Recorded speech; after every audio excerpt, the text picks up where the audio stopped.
말씀은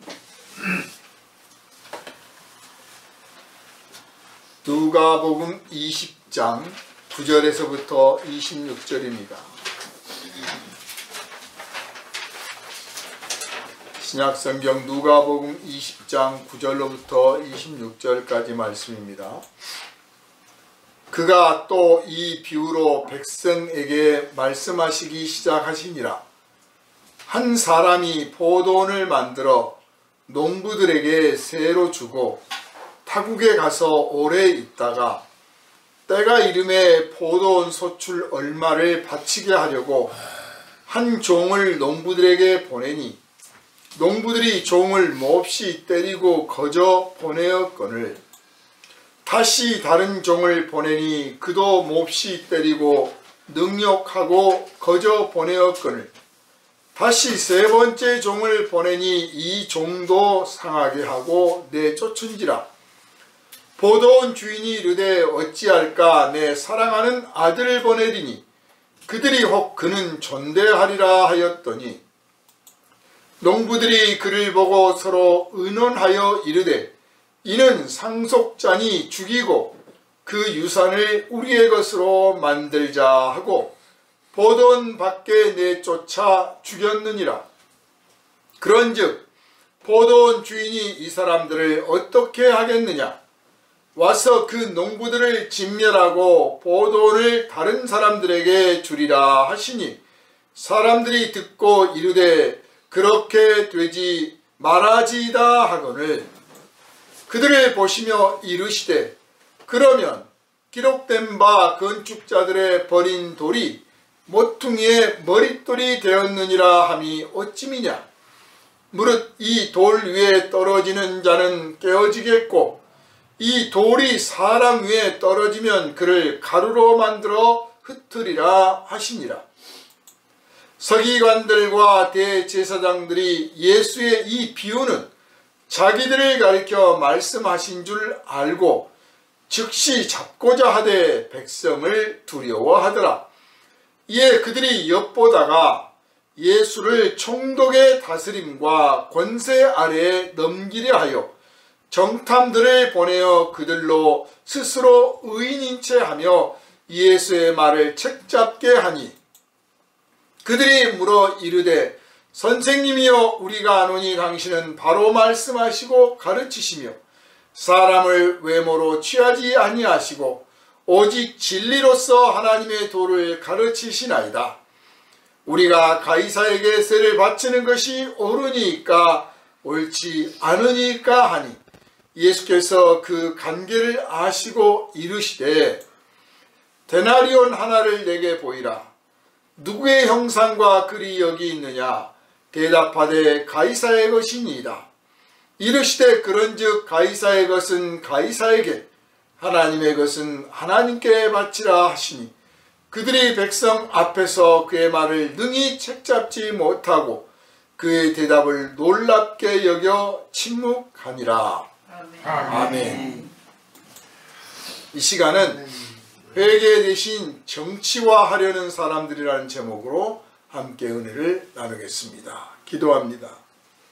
거룩하신 주님, 주님께서 이 땅에 오셔서 생명의 길을 선포하시고 하나님의 나라를 선포하셨을 때 사람들이 보인 반응이 어떠했는지 성경은 기록하고 있습니다. 하나님께서 이 백성을 얼마나 사랑하시는지 나타내 보였으나 사람들은 자기들의 이속만 챙겼고 자기들이 유리한 대로만 모든 것을 해석하며 자기들의 허물과 죄악을 고백하지 아니하고 덮으려 하였어 마침내는 예수를 십자가에 못 박아 죽이기에 이르렀습니다. 예수께서 십자가를 지심으로 바로 죄사함의 길이 열리고 있다는 사실도 그들은 깨닫지 못했습니다. 아무런 죄책감도 없이 뉘우침도 없이 예수를 십자가에 못 박아 죽였으나 하나님께서는 그 억울한 피를 받으시고 오히려 십자가에 못 박아 죽인 저들의 죄를 용서하실 길을 열어주셨습니다. 이 놀라운 은혜의 놀라운 신비가 오늘 우리에게 전해줘서 우리가 믿고 예수 안에서 하나님의 자녀가 되게 하여 주셨사오니 감사를 드립니다. 그 놀라운 지식, 그 놀라운 은혜, 그 놀라운 사랑 더 깊이 깨달아 알게 하시고 우리가 누리게 하시고 이 은혜를 힘입어 세상에 나가서 하나님의 사랑, 하나님의 정의를 외치고 선포하고 이루기에 조금도 부족함이 없게 하여 주시옵소서. 오늘은 회개 대신 정치화하려는 사람들이라는 제목으로 함께 은혜를 나눌 때 예수를 어떻게 그들이 대하였는지, 그리고 오늘 세상은 어떻게 진리를 대하고 있는지, 우리는 또한 어떤 자세로 주님 앞에 서 있는지 깨닫게 하시고 생명의 말씀에 찔림을 받아서 회개하고 변화받는 이 시간 되게 하여 주옵시고, 이 거룩한 소식을 우리가 나아가서 외침으로 한 생명이라도 주님께 회개하고 돌아오는 구원의 길이 이루어지게 하여 주시옵소서.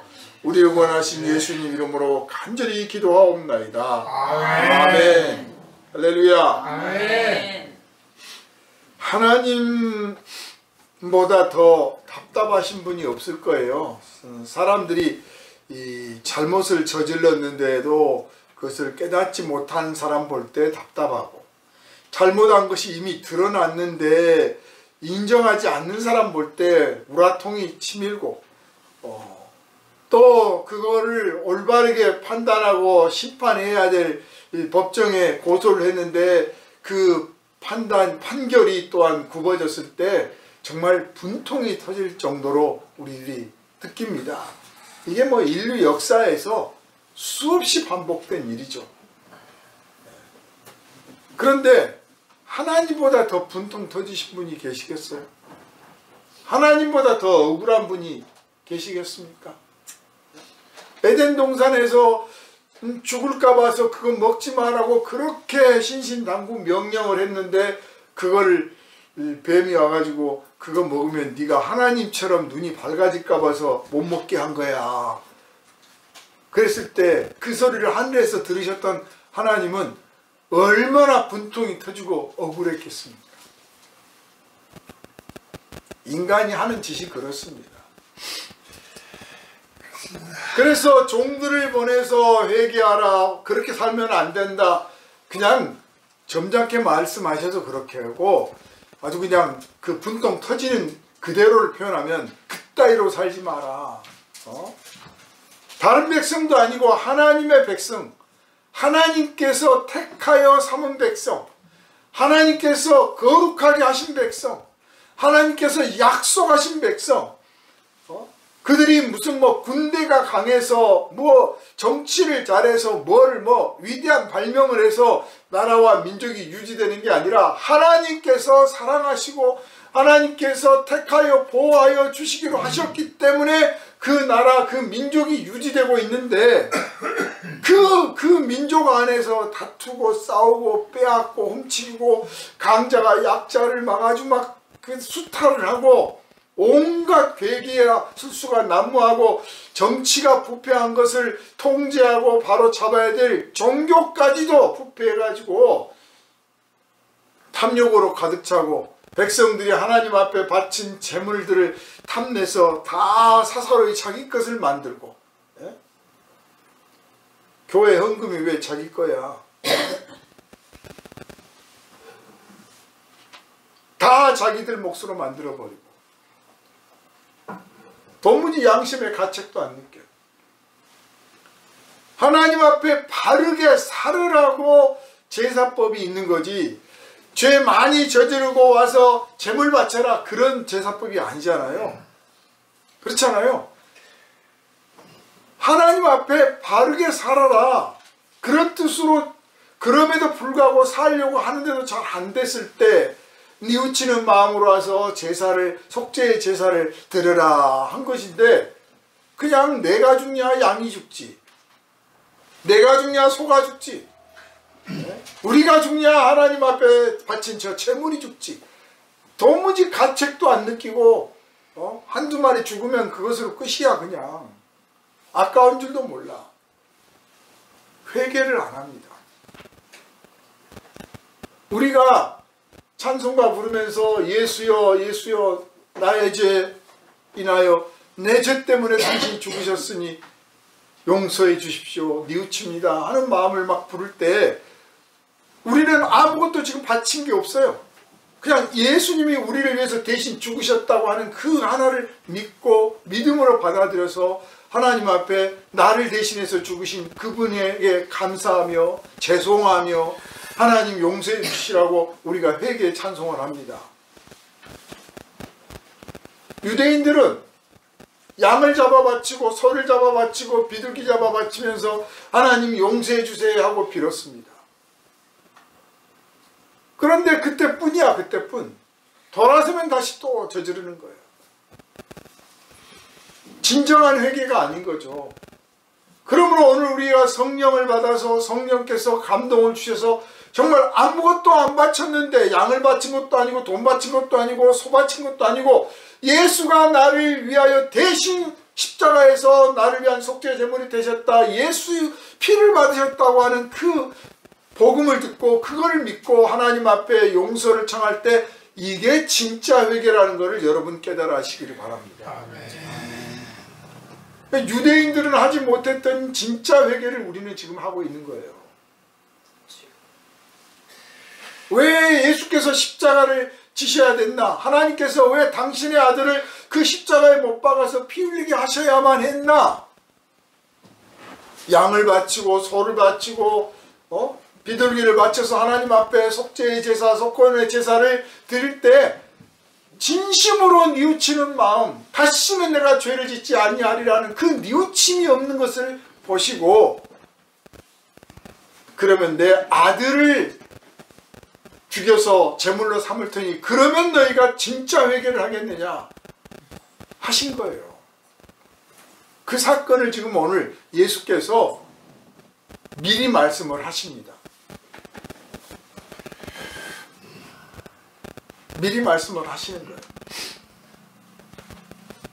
비유로 말씀을 하셨어요. 한 사람이 포도원을 만들어 농부들에게 새로 주고 타국에 갔다. 누가 주인입니까? 포도원의 주인이 따로 있는 거예요.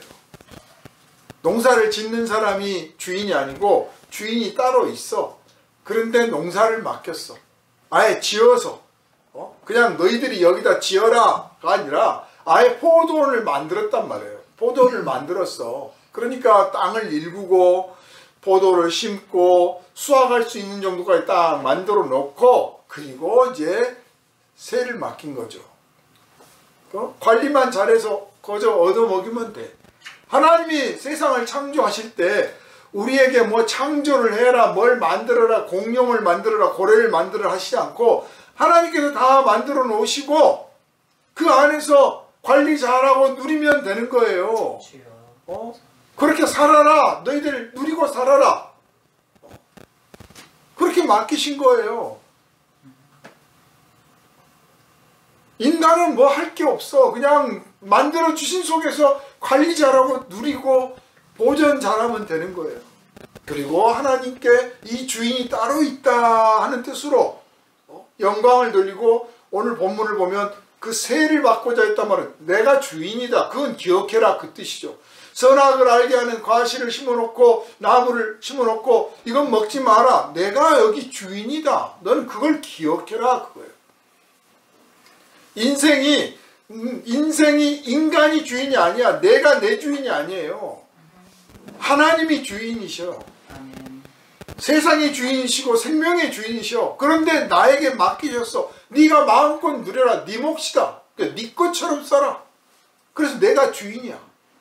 그런데 오리지널 주인이 또 있는 거예요. 그래서 우리가 하나님이 나의 주인이시고 내 생명의 주인이시고 내 삶의 주인이십니다. 나는 당신이 주신 것을 가지고 누리고 삽니다. 소우 하나, 숨결 하나, 손짓 하나 모든 게 당신으로부터 와서 내가 마음껏 누립니다. 이걸 뭐라고 그러냐? 경건이라고 하는 거예요. 엄숙하게 무슨 막 옷을 하얀 옷을 입고 앉아서 금식을 하고 막 무릎 꿇고 앉아서 기도해야 그게 경건이 아니고 내 삶의 주인이 바로 당신입니다. 당신이 나에게 주신 생명을 가지고 내가 살아갑니다. 그래서 하나님을 인정하고 높이고 그의 뜻에 순종하기를 늘 소망하는 것, 그걸 경건이라고 하는 거예요. 하나님이 좋은 걸 주시고 하나님께서 베풀어 주시고 모든 것을 누리라고 했는데 그걸 누리고 뻐기고 자랑하고 다 하면서도 그 주인, 정작 주신 그분을 심령으로 고백하고 인정하고 그분을 두려워할 줄 모르면 그건 경건이 아니에요. 껍질만 있는 거지. 지금 유대인들이, 이스라엘 백성들이 그 지경이 된 겁니다. 그래서 경고의 메시지로 지금 예를 들으셨어요. 포도원 주인이 세를 받으려고 종을 보냈다. 주인이 있다 이거죠. 주인이 있다. 그거 받아가지고 뭐 하겠습니까? 주인이 그걸 다 누리려고 그랬으면 원래 내 거야 하고 다 뺏어가죠. 그래도 할 말 없어요. 주인이니까. 그런데 일을 맡겼으니까 다 너희가 갖고 나한테 세 조금만 내라. 그런 거. 그래서 종을 보냈더니 이 종을 두들겨 팼네. 말을 안 들어. 원래 하나님 말씀을요, 우리가 조용히 말씀하시면 들을 것 같은데 이론상으로는 그래요. 나는 하나님이 그냥 속삭이든 말해도 들을 거야. 그래. 내 생각은 그래. 하나님이 그냥 들리락 말락 조용하게 말해도 내가 그렇게 말씀하셔도 내가 다 듣고 순종할 거야. 그런데 천만의 말씀이고 만만의 복덕입니다. 한두 번 말해도 듣지도 않아요. 안 듣기만 하면 좋게 건성으로 듣고 못 들은 체 하고 나 몰라요 그렇게만 해도 좋게 두들겨 패잖아요. 반항을 해. 반항을. 이 하나님을 믿는 백성과 하나님을 믿지 않는 백성의 차이가 뭐냐면요, 어떤 문제가 생겼을 때, 사건이 생겼을 때, 뭐 좋은 일은 뭐 두말할 것도 없지만 안 좋은 일이 생겼을 때, 아니 왜 그러세요? 왜 이러는 거야? 뭐 인생 왜 이렇게 강하지가 않냐? 이건 하나님 안 믿는 사람이야. 내가 뭔가 판단을 잘못했구만. 이거 이러면 안 되는데 내가 어디서부터 뭐 실수했나? 이거 하나님 안 믿는 사람이에요. 근데 하나님을 믿는 사람은요, 서로 내가 잘했다고 느끼고 있든 내가 문제없이 처리했다고 믿든 혹은 내가 불의한 짓은 한 적이 없다고 평소에 자부를 하고 있더라도 문제가 생기면 항상 첫 번째, 주여 제가 무엇을 잘못한 것이 있습니까? 그게 휴머니즘이라고 하는 입장에서 보면 너무 억울하고, 인간이 왜 그렇게 신이라고 하는 보이지도 않는 존재한테 쩔쩔매냐 하고 막 굉장히 억울한 것처럼 받아들이겠지만, 사실은 진짜 억울하다는 느낌으로 하는 게 아니라 삶을 돌아볼 수 있는 계기를 만드는 거예요. 그런데 내가 보기에는 항상 내가 옳지. 망한 사람들의 공통점이 뭐냐면요, 남의 말을 지지리도 안 듣는 거예요. 나라가 망할 때도 똑같아요. 현자들의 말을 지지리도 안 들어. 그래서 망해요. 그런데 우리는 내가 스스로 판단하고 내가 결정하고 내가 다 내 주관적인 견해로 내 철학과 사상을 가지고 내 인생 살아가면서도 그렇게 살지 말라는 게 아니야. 내 삶의 주인공으로서 내가 살아가면서도 철저하게 객관적이고 절대적으로 정의로우시고 절대적으로 선하시고 절대적으로 사랑하시고 거룩하시는 그 하나님께서 또 나에게 객관적으로 너는 이런 점에 문제가 있어, 이런 점은 네가 잘한 거야 해줄 수 있는 우리의 진정한 스승이 되시고 왕이 되시고 기준이 되어주시는 분이 계신다. 하나님이 계신다. 이게 우리에게 큰 은혜요, 자랑이요, 특권인 줄 믿으시길 바랍니다. 아멘. 이스라엘 백성들, 유대인들은 그런 하나님을 모시고 사는 거예요. 그런데 그 하나님께서 이건 잘못이야, 이건 이래서는 안 돼 하고 알려주면, 아이고 감사합니다, 정신을 차리고 하는 신용이라고 해야 될 거 아니에요. 정치를 잘하는데 예언자를 보냅니까? 자, 구약 성경의 역사서, 선지서, 지혜서 막 이렇게 구성이 돼 있잖아요. 선지서라는 게 뭐예요? 애언서란 말이에요. 애언서. 요즘 말하면 어디 무당한테 가서 점을 쳐야 되는 게 아니고 하나님께서 장차 이루어질 일들을 그 종들에게 말씀하셔서 너는 가서 선포해라. 왕에게 말하고 백성들에게도 말해라. 선포해라. 이 일이 이루어질 거라고 알려라. 겁주려고 하는 게 아니에요. 그렇게 이루어질 거라고 알려주면 두려워서 무서워서 아이고 이런 일이 이루어지면 안 되겠습니다. 그러면 내가 어떻게 해야 됩니까? 정신을 차려야겠구나. 회개해야 되겠구나 하고 뉘우치라고 말씀하신 거예요. 뉘우치라고. 그러니까 이 선지서가 있다고 하는 그 자체가 반대로 말하면 이스라엘 백성들이 얼마나 말을 안 들어 처먹었으면 하나님께서 그러셨겠냐 그 뜻이에요. 두고두고 지지리도 말 안 듣는 거예요. 얼마나 말을 안 들었으면. 이 백성을 구원하려고 모세를 보내서 인도했는데 그 몇 발짝도 안 가가지고 하나님께서 우리를 이 광야에서 죽게 하시는구나 하고 모세를 돌로 쳐 죽이려고 그랬어.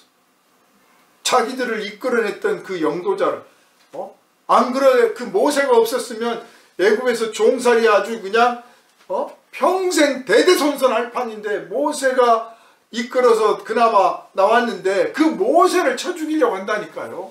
그게 이스라엘 백성이에요. 유대인들이야. 여러분 이스라엘 좋아하지 마세요. 이스라엘이 무슨 정의로운 나라입니까? 지금도 하나님의 말을 지지리도 안 듣고 있어요. 기독교 국가들이 하나님 말씀을 잘 듣고 있습니까? 그러면 예언서가 끝나요. 하나님의 말씀이 살았고 운동력이 있고 하나님의 말씀이 헛되이 땅에 떨어지지 않는다. 이 말씀을 우리 아주 좋아하잖아요. 그런데 뒤집어 놓고 생각하면 그만큼 사람들이 말을 안 듣고 있다. 끝까지 안 듣는다. 그 뜻이에요. 얼마나 안 들으면 끝까지 하나님이 그렇게 하시냐고. 더 이상 말 순종하지 않고 불순종하고 대적할 사람 없이 전부 다 순종해봐. 그러면 이제 끝난 거죠. 끝난 거예요. 그때가 바로 예수님 오시는 때예요. 더 이상 말 안 듣는 사람 없어. 다 순종하게 됐어. 이제 끝이야 그게. 여러분이 만약 누구 집에 방문한다면 더러운 집을 가겠어요? 깨끗한 집을 가겠어요? 여러분이 만약에 집주인인데 하인들한테 집을 맡겨놨어. 그러면 하인들이 청소를 다 해놓은 다음에 집에 가겠어요? 아니면 지저분할 때 가가지고 다 뒤집어 엎고 내쫓고 청소 당신들이 스스로 하겠습니까? 다 깨끗하게 해놓은 다음에 오실 거 아니에요. 하나님이 오셔야 진짜 인생이 복된 나라가 되는 거잖아요. 그래서 세례자 요한이 회개하라. 하나님 나라가 가까웠느니라. 그분이 오시기 전에 그리스도가 오시기 전에 우리가 회개해서 그분을 영접할 때 진짜 우리의 인생이 행복하지 않겠느냐. 그 뜻이에요. 그런데 정작 오셨는데 회개하는 사람은 없어.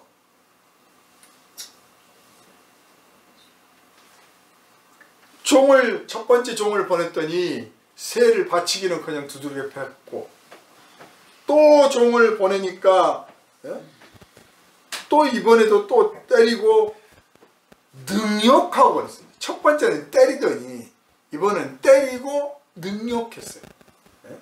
능욕이 뭡니까? 아마 옷을 발가벗겨 갖고 내쫓았다든지 그런 거예요.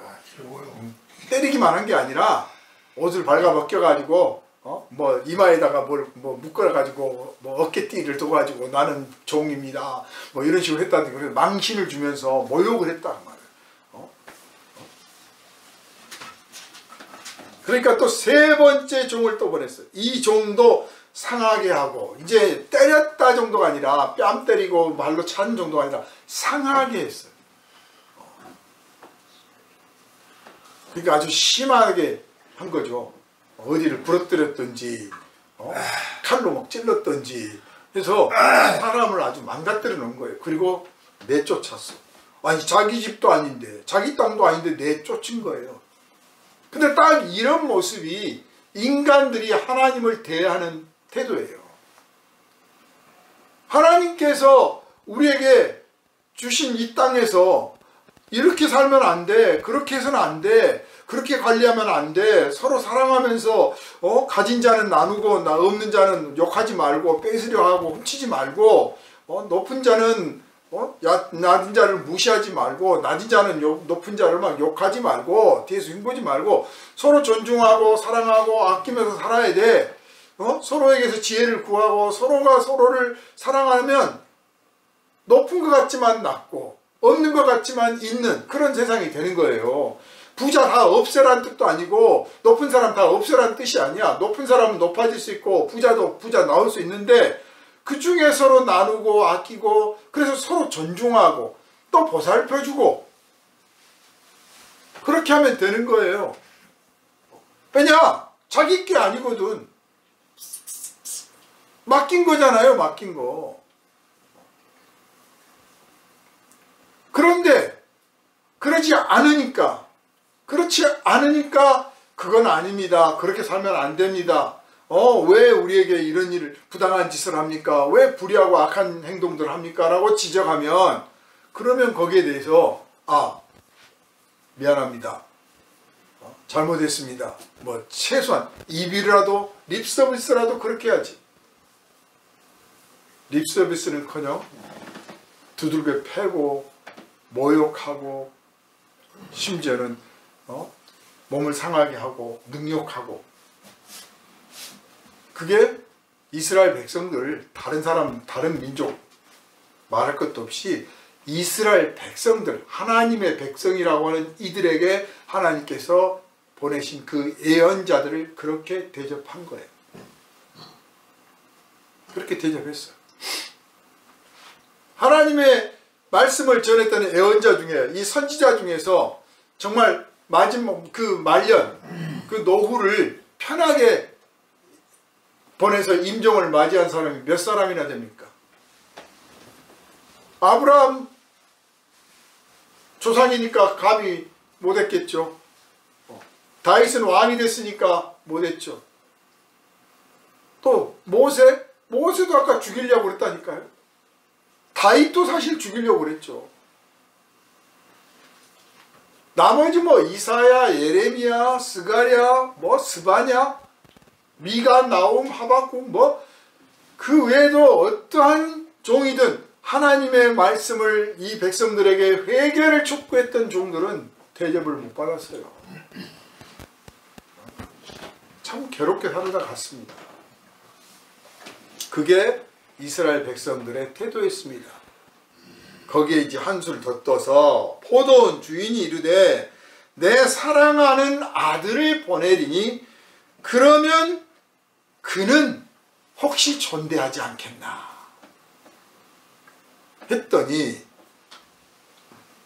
농부들이 그를 보고 서로 의논해서 하기를 이 사람이 상속자다. 이 사람만 죽으면 이제 앞으로 누가 와서 이거 우리 겁니다, 내 겁니다 라고 말할 사람 없으니 아예 죽여버리자. 이 지구 하나님이 만든 창조하신 거 없애버리자. 하나님 없애버리자. 현대신학 중에 사신신학이라는 게 있어요. 하나님이 죽었다. 1차 대전, 2차 대전을 치르면서요. 옛날에도 전쟁은 있었는데 그렇게 대규모 국제전이 그렇게 많지는 않았죠. 국제전쟁이 있었지만 이렇게 참혹한 전쟁, 1차 대전 얼마나 참혹했는지 몰라요. 2차 대전은 또 어떻습니까? 대량 살상 무기가 개발되면서 엄청난 사람들을 죽이는데 눈 하나 깜짝 않고 죽여요. 옛날 그 2차 대전 때 무기는 보지 않고 쏘는 대포예요. 미사일이고. 근데 지금 우크라이나 전쟁 어떻습니까? 팔레스타인에서 벌어지는 전쟁 어떻습니까? 드론을 띄워서 보면서 죽여요. 훨씬 더 잔인해졌습니다. 사람의 죽는 모습을 지켜보면서 죽여. 얼마나 끔찍한지 몰라요.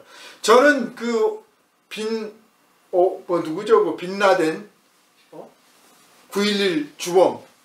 그래서 그 빈라덴 척결하려고 특공대 보내가지고 그거를 그 오바마 대통령이랑 백악관에서 앉아서 그 장면을 생중계하는 걸 봤다는 거예요. 그 증오심, 복수심 그런 것 때문에 통쾌한 맛은 느꼈겠죠. 그러나 뒤집어서 말하면 인간의 잔악함이 이제 정말 극도에 이르렀구나. 그게 공개처형과 같은 거죠, 사실은. 원수가 망하는 걸 보고는 싶겠죠. 나중에 보고를 받아도 되잖아요. 생중계를 했다니까, 생중계를. 앞으로 전쟁은요, 생중계하는 전쟁이에요. 드론이 그냥 가서 포탄만 떨어뜨리는 게 아니라 드론으로 촬영해 가면서 누가 죽나, 어떻게 죽나를 보면서 죽인다니까. 그런 전쟁이 될 거예요. 참 무서운 세상이 된 거죠. 인간이 점점점 악랄해져. 아무튼 1차 대전, 2차 대전을 겪고 나서 하나님은 도대체 뭘 하고 계시나? 하나님이 어디 있느냐? 하나님은 뭐 하고 계시냐? 마침내는 하나님은 죽었다. 저는 죽었다. 누가? 어떻게? 사람이 하나님을 죽여버렸다. 이미 그 일이 예수 이 땅에 오셔서 하나님 나라를 선포할 때, 예수 십자가에 매달 때 이미 인간은 하나님을 죽였어요. 그때 죽였어. 그런데 하나님께서는 그 하나님의 아들의 죽으심을 그냥 끝내버리는, 헛되이 끝내버리는 사건으로 만드시지 않고 죽일 줄 알고 있었다니까. 그래서 오히려 그 죽으심을 통해서 죽인 자들을 살려내는 길을 열어주셨어요. 그게 하나님의 방식이고 하나님의 지혜입니다. 그래서 우리가 지금 하나님을 죽인 사람들, 죽이고 싶은 사람들, 죽여야 된다고 생각하는 이 사람들, 우리 자신들이 바로 그 하나님의 아들의 죽으심 때문에 살게 돼서 하나님의 자녀가 된 것을 깨달아 아시기를 바랍니다. 아멘.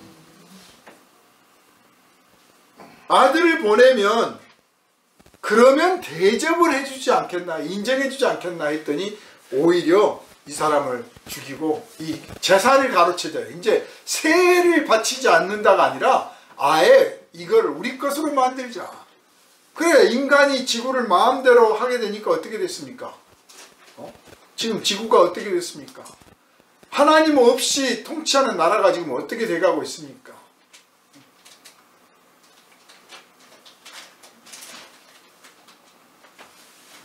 그래서 이제 포도원 주인이 어떻게 해야겠냐? 두말할 것도 없이 이 사람들을 다 처벌을 해야 되지 않겠느냐? 그리고 다른 사람에게 소유 일을 맡겨야 되지 않겠느냐라고 말씀하니까 그 말씀을 듣던 사람들이 그렇게 되면 안 되지요. 그랬어. 또 죽는 건 싫어요. 망하는 건 싫어. 회개해야겠다가 안 나와. 네? 우리가 뭘 잘못하면요, 지금 이제 하나님 믿는 사람은 조금 덜한 편인데 하나님을 안 믿는 그리스도 밖에 있는 사람들은 어떠냐? 무슨 일이 잘못 풀리고 그러면요, 점쟁이 찾아가고 무당 찾아가고 어디 절간 찾아가고 어디 찾아가서 어떻게 해야, 내가 뭘 바쳐야 이 위기를 넘어가겠냐. 근데 또 그 귀신들은 재물만 바치고 군만 잘해주면 또 넘어가죠. 하나님은 안 그러셔요. 하나님은 구슬 아무리 많이 하고 아무리 재물을 갖다 바쳐도 안 속아요.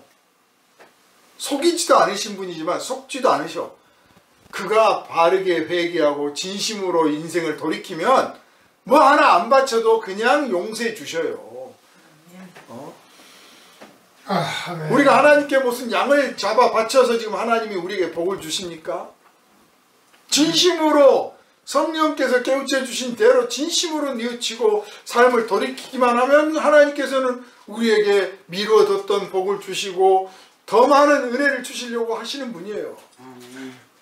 더러운 귀신들이나 뇌물을 받아먹고 구슬해주면 그저 그냥 좋아서 눌렀다가 덮었다 뺐다 하고 있는 거죠. 거기가 그런 방식에 익숙해져 있는 거죠, 사람들이. 그래서 회개를 안 해. 그러니까 하나님께서 백성으로 삼으신 이스라엘이 회개를 안 하니까 예언자들을 보내면 예언자들의 말을 듣고 두려워하고 뉘우치고 하는 신용이라도 해야 되는데 예언자를 죽이고 내쫓고 말만 하나님 믿는다고 하지 말은 그럴듯하게 하고 제사도 잘 드려. 맨날 갔다가 뭐 양을 갖다 바치고 소를 갖다 바쳐. 그것도 그냥 퍼포먼스가 점점점 거창해져 가요. 많은 백성들 다 동원해가지고 막 그거 해. 오죽하면 하나님께서 야 내가 질렸어 제발 좀 하지 마라. 제발 이 제사 좀 지내지 마라. 오죽하면 그렇겠어요. 회개는 안 하면서 재물을 갖다 바쳐요. 크리스찬 부자들은 이 점을 깨달아야 됩니다. 부를 형성하는 과정에서 불의하고 부정한 짓을 저질렀을 때 그걸 뉘우치고 그걸 바로잡고 거기서 얻은 부당한 이득들을 약자들에게 빼앗긴 자들에게 돌려주고 베풀고 해야 될 텐데 그렇게는 못하면서 하지도 않으면서 하나님 저의 범죄가 들통나지 않게 해주십시오. 이 죄로 인해서 처벌받지 않게 해주시고 이 잘못된 걸로 인해서 망하지 않게 해주십시오. 제가 헌금 많이 갖다 바치겠습니다. 사람은 모르죠. 사람은 뭐 목사가 어떻게 압니까? 그 돈이 부정한 돈인지 깨끗한 돈인지. 또 물어봐서 집사님, 장로님 이거 부정한 돈 아니죠? 그러면 아니 부정한 돈인데요. 그럴 사람이 또 어디 있습니까? 아 이거 괜찮습니다. 제가 정직하게 봅니다. 말은 그러지 말은. 그렇게 물어보면 생각 좀 해봐야겠는데요. 한 번이라도 멈추기라도 해야지. 멈추지도 않아. 아니 그걸 나한테 물으세요. 내가 그럼 오죽가 뭐 불의하고 부정한 재물을 갖다 바치겠습니까? 오히려 성질내. 옛날에는 불과 몇십 년 전만 해도요. 뭐 다 아는 건 아니지만 목사님들이 딱 장로님들이 보고 있다가 이 사람이 생활 태도가 불량하고 부정한 짓을 많이 저지르고 동네 소문이 안 좋은데 그렇다 싶으면 제한을 했어요. 헌금도 되돌려 주기도 하고 심지어는 예배 참석하지 말라고 주의도 주고 그랬어요. 7일을 했단 말이에요. 근데 지금은 묻지 말아야. 묻지 마라. 왜 많이 안 바치냐고 그래. 어떤 목사가 뭐 헌금이 뭐 어디 대형교회보다 자기네가 더 많이 들어온다고 다 내 거라고 큰소리 빵빵 치는 돈밖에 안 보여. 그 돈을 번 과정이 어떤가를 보지 않으려고 한단 말이야. 알려고 하지도 않고. 알아야 되거든. 나는 하나님이 아니니까. 알아야 돼. 하나님은 다 아시지. 근데 사람은 모르잖아요. 모르니까 필요하면 물어봐야 되는 거예요. 이거 부정한 돈입니까? 불의한 돈입니까? 만약에 그렇다면 이게 중요한 게 아니라 당신의 삶의 태도가 더 중요한 겁니다. 이런 예물은 하나님 안 받습니다. 그렇게 말해줘야 되는데 말을 못했냐? 당장 돈이 필요하거든. 벌려는 일이 많으니까.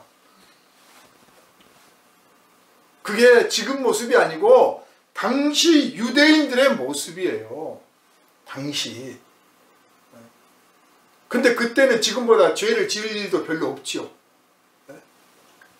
지금처럼 뭐 곤모술수가 난무하고 뭐 이게 죄인지 아닌지 막 애매한 그런 게 아니라 예전에는 그래도 경계가 명확하고 그렇게 뭐 복잡한 세상이 아니었잖아요. 그런 속에서도 부정하고 불의한 방법들이 동원되고 그런 재물을 탐내고 그 하나님께 재물을 바친다고 하면 그걸 또 자기 거 곳간에 채우고 그랬단 말이에요. 그게 지금 하나님 거 다 착복한 거예요. 착복한 거. 그래서 예수께서 이 경고를 지금 하신 거예요. 그러니까 그렇게 되지 말지어다. 그렇게 되면 안 되지 않겠어요? 벌은 안 받고 싶어. 사실 인간이 그렇잖아요. 죄를 지은 건 지은 거고 벌은 안 받고 싶어. 받더라도 좀 봐줬으면 좋겠어. 인간의 사고방식은요, 가해자 중심이에요. 자기가 당할 때는 피해자 중심으로 왜 세상이 안 돼 있냐고 막 억울해. 그런데 알고 보면 전부 가해자를 보호하는 중심으로 돼 있어요. 세상이. 가인과 아벨을 보십시오. 아담과 하와도 가해자였죠, 하나님 앞에. 그렇지만 그 자식들을, 형제간이 자라다가 동생을 형이 죽였습니다. 가해자야, 가해자. 근데 가인이 아이고 나 죽여주시옵소서, 그래 너 죽어라, 그렇게 끝난 게 아니고 나 죽일까봐 걱정이 됩니다. 나는 그래도 사람 죽인 건 죽인 거고 나는 살아야 되지 않겠습니까? 참 뻔뻔해요. 이게 우리들의 본성이에요. 그러니까 하나님께서 야, 말도 안 되는 소리만, 너 당장 죽어, 또 그렇게 안 하시고, 그래 네가 비록 사람을 죽였지만 너를 그렇게 벌 주면 내가 또 벌 주겠다 그러시잖아요. 그게 하나님이 뭐 정의가 없어서가 아니고 그렇게 해버리면 끝나버리잖아. 복수를 하기 시작하면, 자 당신이 나한테 잘못을 저질러 내가 복수하겠어. 그리고 서로 인간이라는 존재가 완성된 존재도 아니고 거룩한 존재가 아니니까 서로 복수하기 시작하면 몇 대나 가겠습니까? 우리 대한민국 사회에서 그 부정부패한 놈들, 불의한 놈들, 사악한 놈들 다 처단하자 그러면, 그래 한번 해봅시다 이거예요. 한번 해보자 이거예요. 그러면 아마 한 달도 안 돼서 전 국민이 몰살할걸요. 알고 보면 다 죄가 있거든. 그래서 불쌍히 여겨서 기회를 주신 거예요. 그냥 없던 일로 하자가 아니라 너는 평생 뉘우치며 회개하며 다시는 죄 짓지 말고 살아라. 그리고 너같이 그런 죄를 지으려고 하는 사람이 있으면 맞고 가르치고 그래라 하고 살 기회를 주신 거죠. 예수가 우리를 위해서 십자가 지실 때 너의 지난날의 죄악을 다 용서했고 앞으로 지을지도 다 용서했으니 너는 네 하고 싶은 대로 하고 살아라, 그런 뜻이 아니고, 너의 지난날의 모든 죄와 허물을 내가 너를 대신하여 십자가 졌으니 앞으로는 죄 짓지 말고 살고 죄 지은 사람들을 막고 살고 보살피고 살고 바른 길을 인도하며 살아라. 그리고 죄 지은 사람 대신해서 네가 십자가를 지며 살아라. 그런 뜻으로 우리를 구원하신 거 아니에요.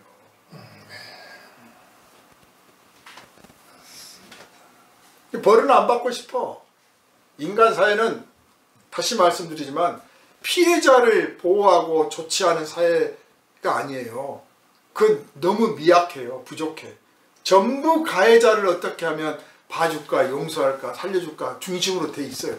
그래야 맞다고 생각해. 이상하게 느끼는 게 아니라 그래야 맞다요. 그럼 피해자는 죽은 놈은 할 수 없지 뭐, 그런 식이에요. 모든 법들이. 그래서 이 피해자를 보호하고 회복하고 지켜주려고 하면 정말 하나님의 법으로 들어가야 되는 거예요. 지금 예수께서 비유로 드신 게 뭡니까? 주인이 피해자고 종들이 피해자고 아들이 피해자잖아요. 이 피해자들. 그 피해자들을 어떻게 해야 될지 대안이 없어. 그냥 벌은 안 받게 해주세요. 그러니까.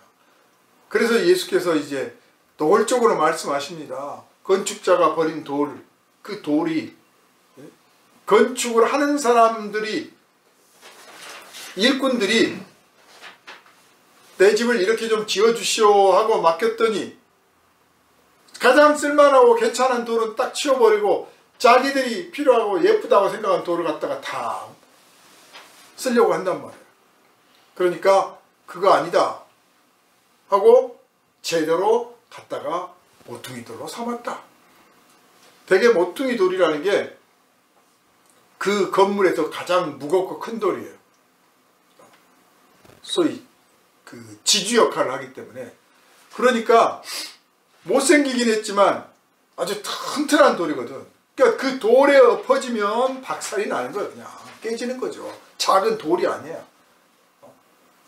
그리고 그 돌로 내쳐가지고 그 돌 아래 깔리면 박살이 나버리는 거죠. 이건 뭡니까? 심판을 말씀하는 거예요. 심판. 몇 번 경고하고 주의를 주고 기회를 줬는데도 안 들으면 어떻게 벌어지냐? 하나님께서 직접 상대하게 돼요. 예? 종들을 보내서 말씀하실 때 그때 안 들으면 하나님이 직접 상대하게 돼. 조용히 너 그러면 안 돼, 그렇게 살지 마라 하고 깨닫게 해주고 일러줬는데 안 들으면 하나님이 직접 개입을 해. 내 인생에 직접 개입을 하신단 말이에요. 성경을 읽을 때, 기도할 때, 찬송가 부르다가, 설교 들을 때, 성경 공부하다가 아, 그따위로 살면 안 되겠구나, 여기서 멈춰야 되겠구나, 이건 잘못이구나 하고 뉘우치고 뭔가 신용이라도 하려고 하고 막 나를 닥달해가면서 그렇게 죄를 짓지 않으려고 하면 하나님께서 기회를 주고 또 주시고 또 주시고 참아주시는데, 말씀하시고 또 하시고 또 하는데 내가 하고 싶은 대로 살아야지. 그러면 하나님께서 직접 개입을 하신다니까요. 그 직접 개입을 하시면 어떤 일이 벌어집니까? 돌 위에 엎어지면 깨지고 돌이 떨어지면 박살이 나는 거예요.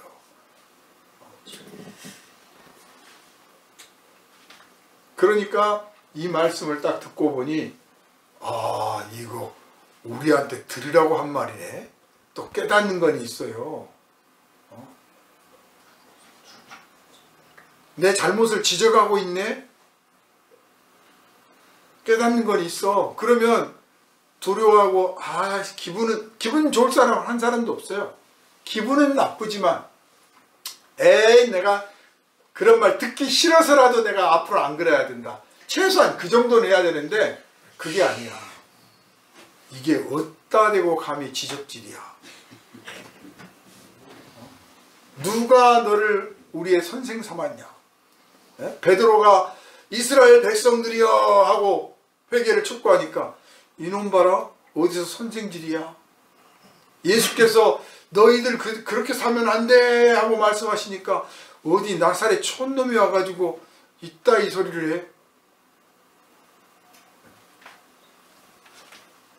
아마 제가 나가서 여러분 그렇게 살면 안 됩니다 그러면 어디 이 개척교회 목사가 감히, 대형교회 목사들도 안 나서는데,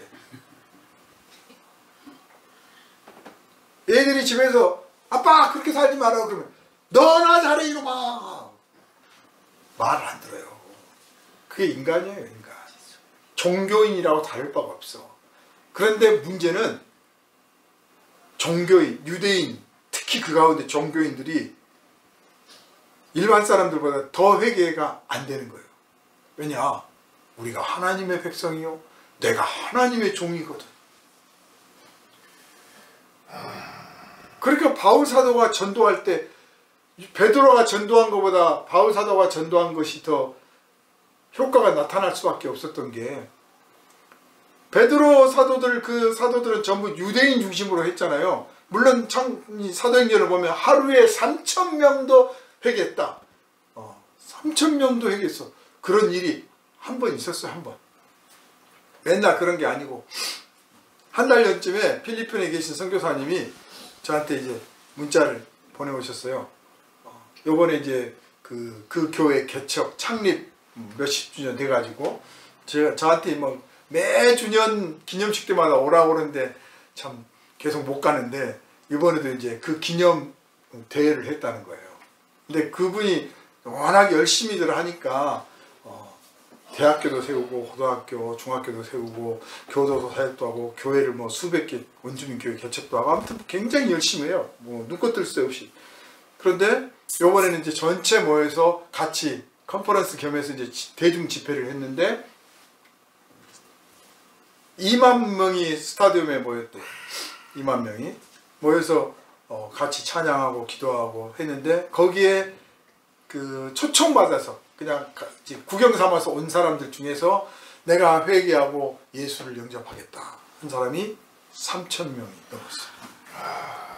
그래서 라디오 방송에 필리핀 역사에 이런 일이 없었다고 라디오 방송이 나왔습니다, 목사님 하고 저한테 보고를 보냈어요.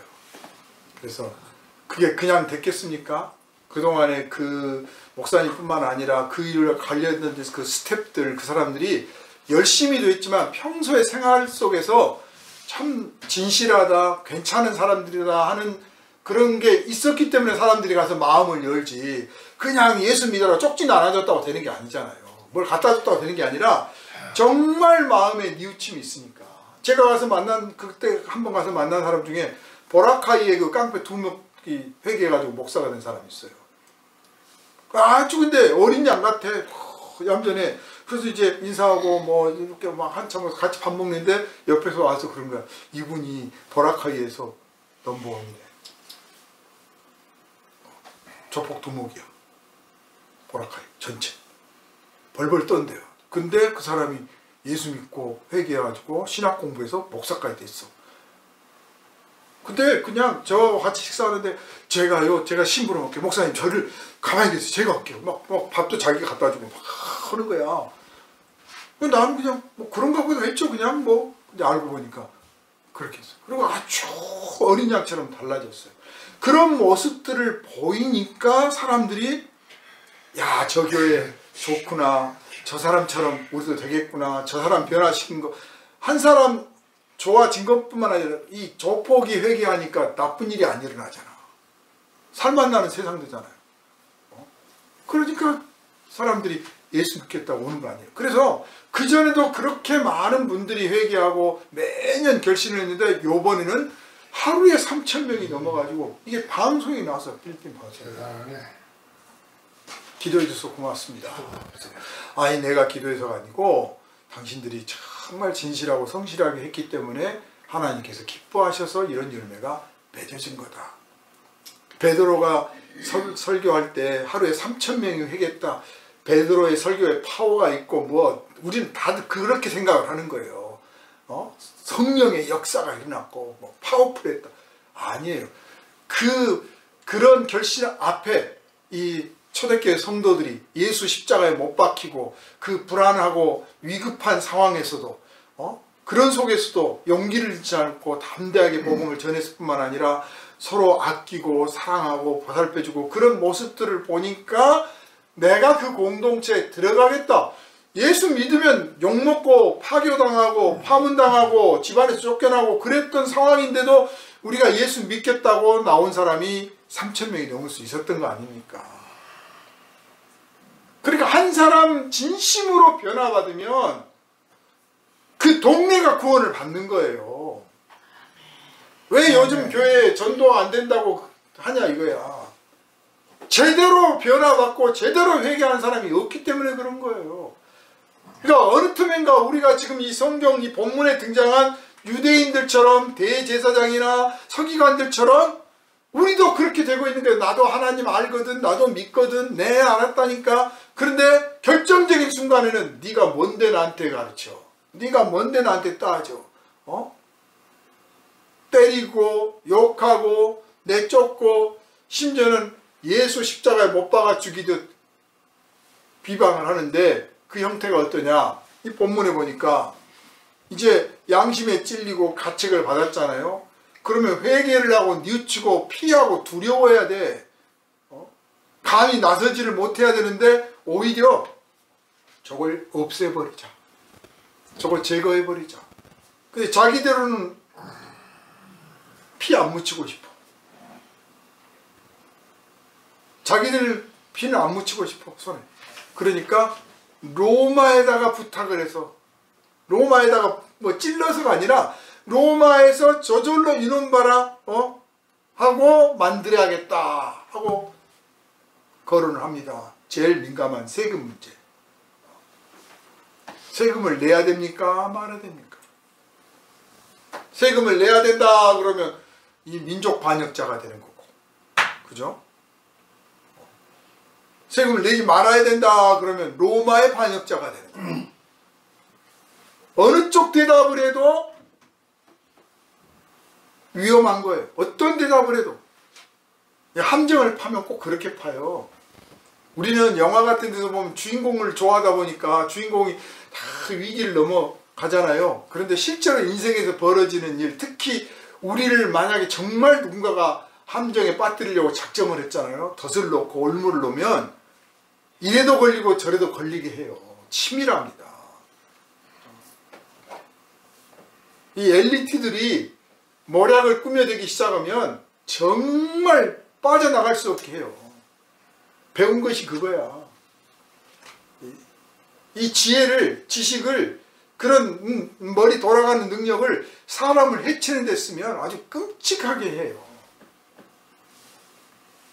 그러니까 성경의 사건들이라든지 역사에서 본 사건들은 제가 볼 때는 참 순박해요. 오히려 오늘날 인간들이 저지르는 죄와 오늘날 엘리트들이 이 사회에서 저지르는 죄악들, 백성들에게 행하는 짓들을 보면 옛날 사람들은 아주 순박하고 순진해.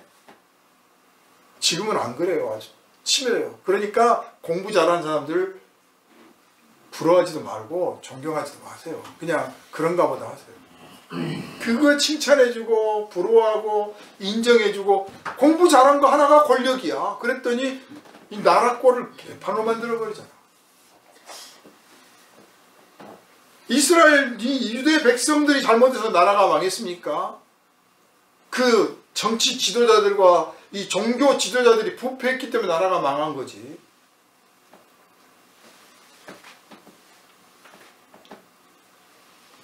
이래도 함정 저래도 함정인데 예수께서 어떻게 하십니까? 참 아마 되게 약올랐을 거예요. 동전 가져와봐라. 동전에 누가 새겨져 있느냐? 가이사 황제가 새겨져 있는 그 황제 것은 황제한테 바치고 하나님이 주셨다고 생각되면 하나님께 바쳐라. 그러니까 세금은 세금대로 내고 하나님께 감사할 건 감사해라. 민족은 민족대로 지키되 현실적으로 이 정치 권력 아래 매어 있는 것도 인정해라. 그 뜻이에요. 이 비겁한 사람들을 보십시오. 회개를 하라니까 정치화시킵니다. 우리들이 그래요. 회개하라 그러면 이거를 어떤 사회적 이슈나 정치화시키려고 그래 자꾸. 지금도 마찬가지예요. 정치화시켜. 그래서 마치 이 정의와 진리와 평화를 외치고 있는 것이 아주 잘못된 것처럼 한국 사회에서는 기득권 세력들에 대해서 이러면 안 됩니다 뭐 하면 저거 공산당 아니냐 빨갱이 아니냐. 박정희가 이승만이 썼던 전두환이 썼던 방식이 그거예요. 정치화 시켰습니다.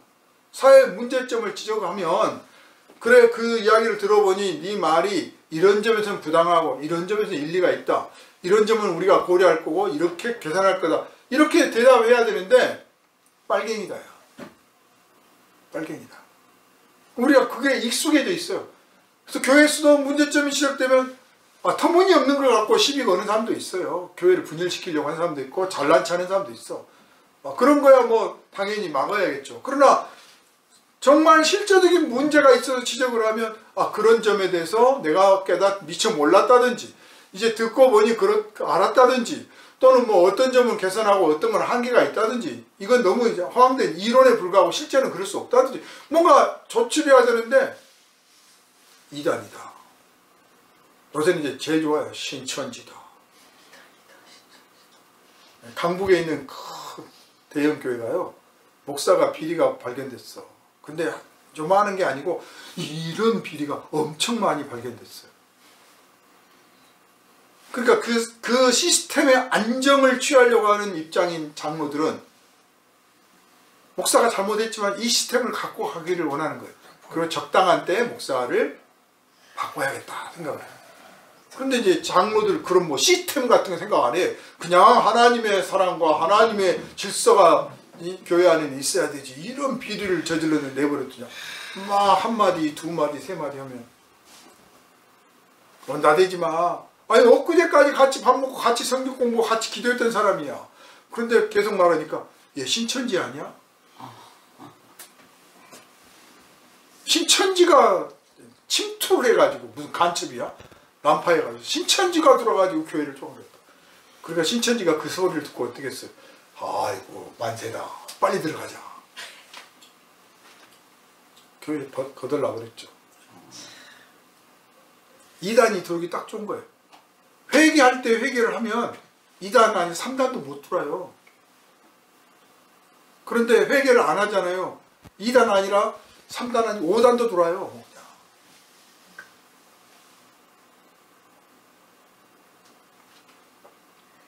이 야비한 사람들을 보십시오. 회개하기를 촉구하니까 로마를 들어쓰려고 합니다. 자기들 문제를 자기들의 안에서 해결하려고 한 게 아니라 외세를 의지하려고 해요. 다른 큰 세력을 의지해. 우리 가정 문제를 남의 집 가장이 와가지고 이래라 저래라 하면 그게 옳습니까? 우리 안에서 해결해야지. 거기다 일러 바칠 것도 아니고 일러서도 안 되는 거고 남이 와서 해서도 안 되는 거예요. 우리 안에서 해결하면 돼. 좀 기다릴 수도 있고 참을 수도 있고 또 용서할 수도 있고 그 안에서 치고받고 할 수도 있어. 그렇지만 안에서 해결해야 돼. 근데 그거를 로마 자기들의 원수 아니에요. 우리가 지금 한국 사회가 이렇게 왜 분열로 갑니까? 한국 문제를 우리끼리 해결하려고 하는데 자꾸 뭐 미국이 나섰으면 좋겠고 옛날에 민주화 운동을 할 때는요. 민주화 운동권에 있던 사람들은 다 한결같이 뭐 미국 욕하고 뭐 소련 놈 욕하고 뭐 일본 놈 욕하고 막 이렇게 막 욕을 하면서도 미국이 전두환이 내쫓아야 되고 미국이 이럴 때 한마디 해야 한다고 미국이 나서주기를 바라고 있어요. 그랬더니 이제는 요새는 또 반대로 극우 세력들이 미국이 나서서 누구를 뭐 석방을 시켜줘도 미국이야. 왜 정치화 시키려고? 왜 외세를 끌어들려고? 내부에서 해결해야지. 판사가 법대로 판결하면 되는데 그 판결을 가지고 정치적으로 해석을 해. 그러면서도 법대로 안 했다고 난리야. 헌법재판소가 법대로 하면 되는데 정치적으로 해석을 해야 된다고 주장하는 거예요. 그러면서 만약 판결 내리면 왜 법대로 안 했냐고 그럴 거예요. 왜 이런 이상한 행동들을 하냐고. 이게 뭐냐면 회개를 안 하려고 그러니까 그래요. 우리가 뭘 잘못했구나. 우리가 잘못했구나. 이걸 인정을 안 하려고 그래요. 자꾸 누군가의 탓으로 돌리고 그 누군가의 탓을 어떻게 만드냐. 정치적인 이슈화 시켜서 책임을 전가하고 그걸로 덮어버리는 거죠. 그러면 마치 내가 죄가 없었던 것처럼 내 죄가 아니었던 것처럼 착각을 하는 거죠. 개개인간에도 그렇잖아요. 그거 잘못이야 그러면 다른 문제 갖고 막 너는 뭐 이걸 이따위로 하냐 그래서 막 엎어가지고 과거에 죄가 없었던 것처럼 탁 넘어가 버리잖아요. 회개 대신 정치화하려는 사람들이 그때도 있었고 지금도 있습니다. 우리가 그 속에 들어가고 있습니다. 그래서 저는 가끔 그런 생각을 합니다. 우리 사회가 민주사회로 많이 진전을 했는데 전에는 정말 이 민주사회를 하나님께서 이루어 주시기를 뭐 사람 말은 안 들으니까 정치 권력, 군사, 독재 사람이 어떻게 할 수가 없어. 하나님이 나서 주시기를 금식하며 기도하는 사람들이 참 많았어요. 근데 요즘은 안 하는 것 같아요. 그런 사람들이 없어. 그냥 목소리만 높이지 사람이 말해서 안 듣는다. 사람한테 말해도 이제 안 듣는다. 그러면 뭘 해야 돼? 하나님밖에 나설 분이 없는 거예요. 하나님께 호소를 해야 돼. 근데 그 하나님께 하는 호소가 없어요 지금. 왜? 하나님께 호소하려고 엎드릴 때 내가 이런 잘못이 있구나. 내가 이런 사랑이 없었구나. 나도 문제가 있었구나 하고 깨닫고 회개하는데 그게 없는 거죠. 그래서 우리도 자신도 모르게 오늘 본문에 등장한 예수를 십자가에 못 박았던 사람들처럼 그렇게 돼가고 있는 게 아닌가 하는 무서운 생각이 듭니다. 교회가 그래서는 안 되죠. 성도가 그래서는 안 되죠. 사랑하는 여러분, 회개 대신 정치화하려는 사람들 속에 끼지 마십시오. 또 회개 대신 정치화하려고 하지 마십시오.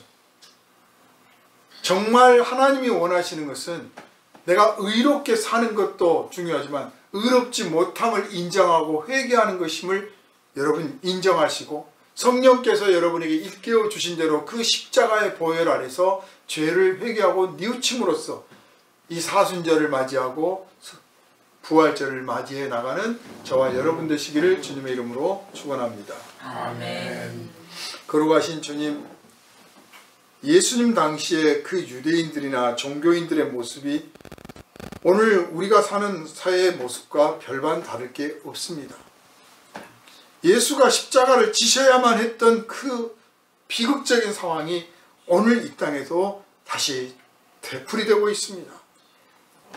이런 문제는 회개를 하지 않으려고 하는, 진심으로 회개하려고 하지 않은 형식적인 회개, 아니면 누군가를 탓하고 핑계대고 심지어는 그걸 뒤엎어서 책임을 전가하고 오히려 다른 이슈로 덮어버리려고 하는 그런 악하고 비뚤어진 심사 때문에 일어나는 현상인 것을 오늘 우리가 다시 한번 깨닫습니다. 이 땅이 변화되게 하여 주시옵소서. 오늘 성도들이 교회가 회개하게 하여 주옵소서. 그래서 진짜 사순절을 맞이하고 진짜 참된 부활절을 맞이하게 하여 주시고, 이런 하나님 앞에 진실한 뉘우침이 있을 때 이 땅의 평화, 이 땅의 민주주의도 성숙하게 이루어질 줄 믿사오니 하나님 이 땅을 불쌍히 여겨 주시옵소서. 우리를 구원하신 예수 그리스도 이름으로 간절히 기도하옵나이다. 아멘. 할렐루야. 아멘.